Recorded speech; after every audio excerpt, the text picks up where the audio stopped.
Eh bien, donc, nous allons démarrer cette deuxième partie de la matinée en nous intéressant à la sophrologie. Donc, tout le monde connaît la sophrologie, évidemment, mais justement, on a voulu, à l'occasion de la sortie d'un rapport INSERM sur, justement, dans le cadre de l'évaluation de toutes les pratiques non conventionnelles, eh bien, on a voulu voir ensemble aujourd'hui où on en était.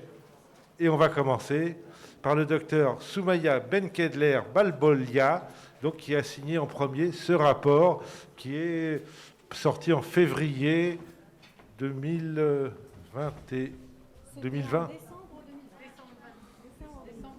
décembre 2020. Pardon. Ouais.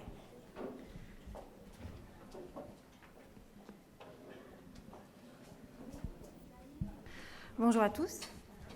Je suis Soumaya Balbolia, je suis médecin épidémiologiste et je travaille à l'INSERM sur une thématique de recherche qui est autour de l'évaluation des pratiques non conventionnelles, appelées également médecine complémentaire, médecine naturelle, médecine alternative.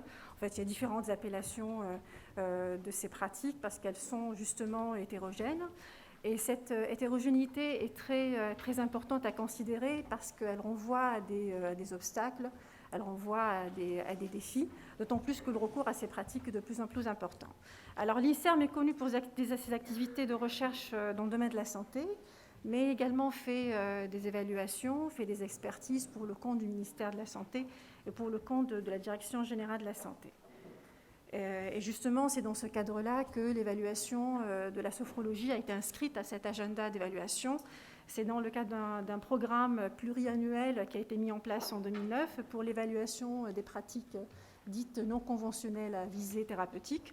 Alors, c'est un programme qui vise à lutter contre les pratiques qui sont potentiellement dangereuses, à repérer celles qui peuvent être aussi prometteuses, qui ont de l'avenir, et puis à apporter une information grand public, une information claire, une information objective pour le grand public. Alors, depuis une dizaine d'années maintenant, il y a une quinzaine de rapports qui ont été publiés, dans un rapport notamment sur l'hypnose, sur l'acupuncture, sur le jeûne à visée préventive, sur la cryothérapie corps entier, et un dernier sur la sophrologie qui a été publié en décembre dernier. Mais avant de vous présenter les résultats du rapport sophrologie, qui s'est donc intéressé à l'évaluation de l'efficacité et de la sécurité de la sophrologie, il serait peut-être intéressant de se poser la question pourquoi on évalue ces pratiques, pourquoi il est intéressant de le faire et pourquoi il est pertinent de le faire. Alors, on évalue ces pratiques non conventionnelles parce qu'en fait, elles s'inscrivent sur le plan sociétal dans un ensemble de défis et de débats. Tout d'abord, il y a un défi de définition de ce qui est conventionnel, de ce qui ne l'est pas. Existe-t-il une rupture ou bien un véritable continuum donc, pour ces pratiques et pour définir ces pratiques, sachant qu'au sein d'une même pratique, il pourrait y avoir différentes définitions. Si je prends l'exemple de la sophrologie, vous allez voir plus tard, comme il y a différents courants de sophrologie, donc on pourrait la définir de différentes façons. Il existe aussi un débat autour du positionnement de ces pratiques. Vous les connaissez aussi sous le terme d'intervention non médicamenteuse. Quel est le positionnement dans le système de santé ? Pourquoi on s'intéresse au positionnement ? Parce qu'il est très lié aux objectifs revendiqués. Il y a également un débat autour du recours qui pourrait être complémentaire, c'est-à-dire pour compléter un soin, notamment pour limiter l'effet de certains médicaments et leurs effets secondaires, ou bien un recours parce que le patient, justement, il a envie d'être pris en charge dans sa globalité, dans sa totalité. Il y a un recours qui pourrait être aussi alternatif, et là, on est plutôt dans le cadre d'une pratique qui est marginale, avec notamment des pratiques qui peuvent s'approcher des dérives sectaires. Et il y a un recours également qui pourrait être intégratif, donc intégré dans les approches de soins classiques et présent aussi à l'hôpital. Alors c'est un recours qui est donc de plus en plus croissant, de plus en plus fréquent. Alors en hausse du côté des patients qui vont justement vouloir être pris en charge différemment. Et un recours aussi croissant du côté des professionnels de santé qui se forment de plus en plus à ces pratiques de soins. Alors il y a aussi un débat autour de l'efficacité de ces pratiques. Quand on pose la question aux patients, est-ce que la sophrologie est efficace pour vous ? Est-ce qu'elle a réduit vos douleurs ? Ils nous disent, écoutez, moi ça me fait du bien. Et puis, bien évidemment, on les croit et on est content pour eux et c'est important pour eux. Mais encore faut-il montrer justement l'efficacité de ces pratiques sur des critères objectifs.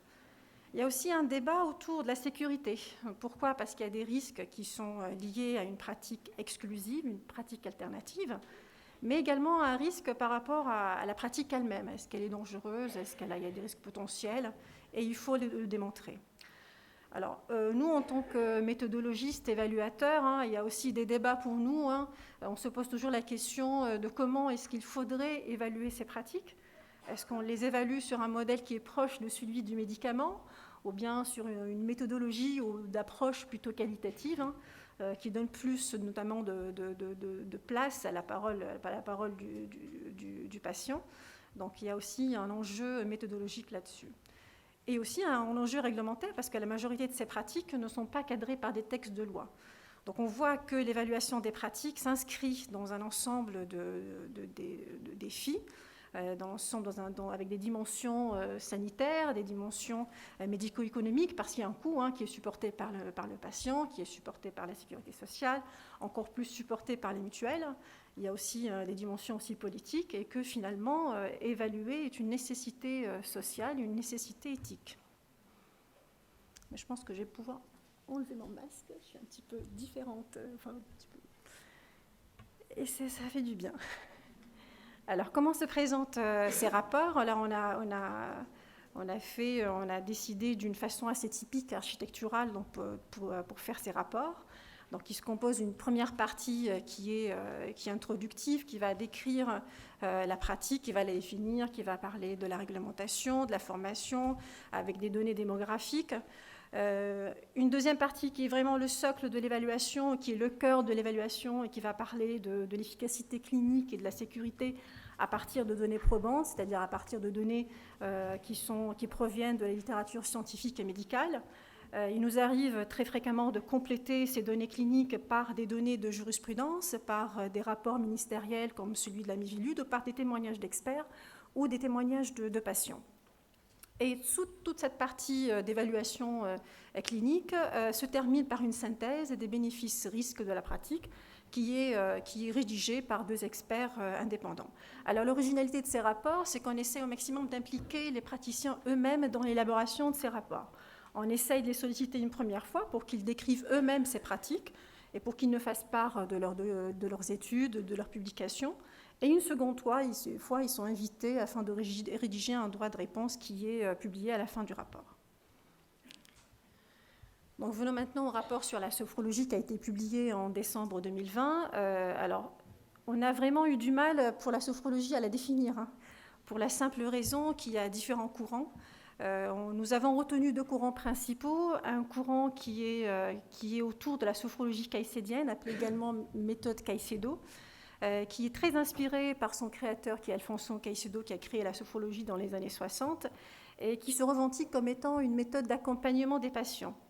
Et une autre sophrologie plutôt généraliste, qui se revendique comme étant une thérapie. Mais il était vraiment très, très difficile d'avoir une définition grand public. Nous avons quand même essayé d'en donner une, pour définir donc finalement la sophrologie comme étant une pratique psychosensorielle, qui s'appuie sur des techniques de relaxation associées à des exercices de respiration et de l'évocation positive. Alors, sachant que même les patients qui ont recours à la sophrologie ont du mal justement à la définir et à la différencier par rapport à la relaxation, par rapport à l'hypnose ou par rapport par exemple à la méditation de pleine conscience. Alors les sophrologues revendiquent un champ d'intervention qui est plutôt assez large, qui va de la psychiatrie à l'algologie, notamment pour les douleurs, la gynéco-obstétrique à la cancérologie, au domaine social, au domaine éducatif et sportif, notamment pour l'amélioration des performances. Alors en France, la pratique et la formation à la sophrologie ne sont pas régies par des textes de loi. Par exemple, les sophrologues ne sont pas au nombre des professionnels qui sont régis par le Code de santé publique. Il n'y a pas de titre de sophrologie. Et donc l'usage de ce titre n'est soumis à aucune condition. Il n'y a pas de diplôme qui est diplôme d'État pour sanctionnant une formation à la sophrologie, et les formations justement elles sont très hétérogènes. On peut trouver des formations en ligne sur 2 jours, comme on peut avoir des diplômes universitaires dans des universités universités ou des formations, donc des écoles de sophrologie qui peuvent s'étendre sur 2-3 ans et qui sont plutôt, on va dire, un peu mieux cadrées et un peu plus sérieuses. Par contre, le recours à la sophrologie en France, et on a remarqué, il est de plus en plus important. Dans une étude réalisée sur 4500 patients, un patient sur 5 a eu au moins une seule fois recours à la sophrologie pendant son parcours de soins. Donc on voit que la sophrologie est bien implantée dans le paysage sanitaire français, ce qui rend aussi la question de son évaluation assez sensible. Il était aussi assez difficile de donner un nombre, un chiffre exact, même approximatif, du nombre d'étudiants qui se forment ou du nombre de praticiens sophrologues, et encore moins de distinguer, de dire le nombre et la part qui revient à la sophrologie caïcédienne par rapport à la sophrologie généraliste. Alors, les données maintenant et le résultat du rapport sur tout d'abord des données d'efficacité. Donc, nous avons étendu nos recherches de 1960 jusqu'à décembre 2019. Initialement, nous avons retenu 220 publications à travers PubMed, PsycInfo et à travers également des documents transmis par les sophrologues. Pour pouvoir lire de façon assez critique ces différentes publications, nous nous sommes imposés un certain nombre de critères pour justement juger de la méthodologie des différentes publications. Il fallait que ce soit des essais cliniques contrôlés, randomisés ou non randomisés. Il fallait que ce soit des revues de la littérature scientifique sur des indications cliniques avec des travaux faits et réalisés chez le sujet malade. Il fallait que l'effectif des patients soit au moins de 25 sujets, sachant que là, on est vraiment dans des critères assez larges.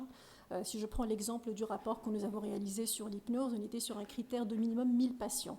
Donc là, pour la sophrologie, on avait vraiment choisi des critères d'éligibilité très larges. Et il fallait qu'on juge justement un critère de jugement qui est purement clinique. Alors sur les 220 publications initialement regardées, lues, nous n'en avons retenu que 3 publications pour 3 indications. Alors une première indication pour la prise en charge de l'asthme chez l'enfant, une seconde sur la prise en charge de femmes souffrant de fibromyalgie et une troisième publication sur la prise en charge du stress.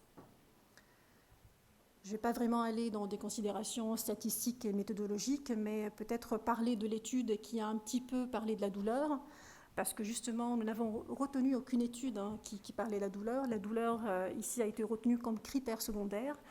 Dans une étude, justement, c'est un essai contrôlé randomisé, c'est la bande du milieu. C'est un essai contrôlé randomisé qui a évalué l'efficacité de séances de sophrologie réalisées 2 fois par semaine pendant 12 semaines versus un programme d'entraînement de résistance chez 2 groupes de patientes, donc avec un total de 60 patientes. C'est un essai qui a montré le bénéfice de l'entraînement de résistance par rapport à la sophrologie, donc qui en soit un résultat qui n'est pas étonnant. On peut tout à fait s'imaginer que l'entraînement de résistance pourrait améliorer la force musculaire si on le comparait avec la sophrologie. Et aucune différence n'a été montrée pour la douleur, pour la qualité de vie, pour les différentes dimensions sociales, de santé mentale et de santé générale des femmes. Donc c'est plutôt un essai clinique qui penche pour une absence, entre guillemets, de supériorité ou d'efficacité de la sophrologie par rapport à l'entraînement de résistance. L'autre essai clinique était pour évaluer l'efficacité de séances de sophrologie d'1 heure associées à des séances de kiné par rapport à une séance de kiné. Et là, il a montré par contre une amélioration du débit expiratoire de pointe chez des enfants hospitalisés pour une crise d'asthme. Par contre, cet effet était plutôt un effet qui ne se prolongeait pas, donc un effet modéré à court terme. Et encore une fois, aucune différence n'a été observée pour l'état général, pour la consommation notamment de corticoïdes ou pour le recours au bêta-2 adrénergique ou pour le recours à l'oxygénothérapie. Donc, avec des effets donc, modérés de l'amélioration du débit expiratoire. Une dernière étude a été retenue également, et cette fois-ci, c'est autour de la prise en charge du stress. Et ce que l'étude montre, c'est un essai contrôlé non randomisé, c'est une meilleure évolution du niveau de stress chez les étudiants qui avaient bénéficié de séances collectives, cette fois-ci, de sophrologie caïcédienne. Alors, en conclusion, pour ces données d'efficacité, ce qu'on a remarqué par contre, ce qui était plutôt très positif, c'est un intérêt croissant pour la recherche en sophrologie, notamment ces 10 dernières années, et différents projets qui sont déposés, mais malheureusement avec très peu d'études avec une méthodologie robuste. Il y a différentes faiblesses, notamment il y a des effectifs qui sont très faibles, il y a un suivi des patients qui est plutôt assez court et des critères de jugement qui ne sont pas validés. Et il y a des effets donc modérés, voire même absents de la sophrologie si on les compare avec d'autres pratiques classiques. Maintenant, sur le versant sécuritaire, nous avons réalisé les mêmes types de recherches sur les mêmes années. Et cette fois-ci, nous avons été encore plus larges en considérant toute étude clinique évaluant la sécurité de la sophrologie et décrivant un au moins de ses effets secondaires. On a pu compléter les études par des déclarations de professionnels ou par des déclarations de sinistres d'organismes d'assurance. Et là, il n'y avait aucune étude retenue. On n'a trouvé aucune étude qui parlait de la sécurité de la sophrologie. Et les données de jurisprudence étaient plutôt rassurantes. Cependant, absence de données ne veut pas forcément dire absence d'effets secondaires, d'autant plus que la pratique est non encadrée et l'enjeu, en fait, dans la pratique de la sophrologie, elle est plutôt éthico-éthique ou éthico aussi juridique et qui est liée au positionnement du sophrologue. Donc, ce qu'on a remarqué dans le discours de certains sophrologues, c'est plutôt un discours avec des allégations trompeuses autour de l'efficacité présumée de la sophrologie.